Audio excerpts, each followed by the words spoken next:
আলাইকুম রহমতুল্লাহ। যারা সৌদি প্রবাসী আছেন বা যারা গাড়ি চালান বা হাউস ড্রাইভার আছেন বা কোম্পানিতে গাড়ি চালান, তাদের জন্য ইমুরুর একটা নতুন আইন সংশোধন করছে।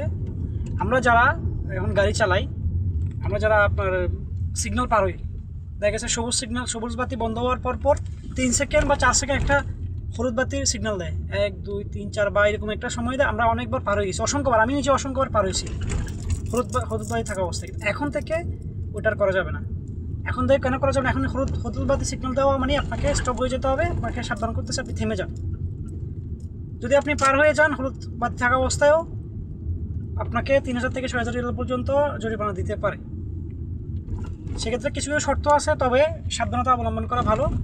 যারা হলুদ বাতি দেখলে বন্ধ করতে না, ব্রেক করতে না চলে যেতেন, এখন থেকে সেটা করা যাবে না। এখন থেকে ব্রেক করে ফেলতে হবে, না হলে আপনার 3000 থেকে 6000 রিয়াল পর্যন্ত জরিমানা আসতে পারে। এটা নতুন সংশোধন ইমুরুর থেকে, ট্রাফিক ইমুরুর সৌদি আরবের। মানে যারা এখন হাউস ড্রাইভার বা বিভিন্ন যারা কোম্পানি গাড়ি চালাচ্ছেন, তাদের জন্য সাবধানতা অবলম্বন করতে হবে ভাইজান, না হলে 6000 রিয়াল, 3000 থেকে 6000 রিয়াল জরিমানা আসতে পারে। অর্থাৎ হলুদ বাতি দেখলে এখন চলে যাবে না।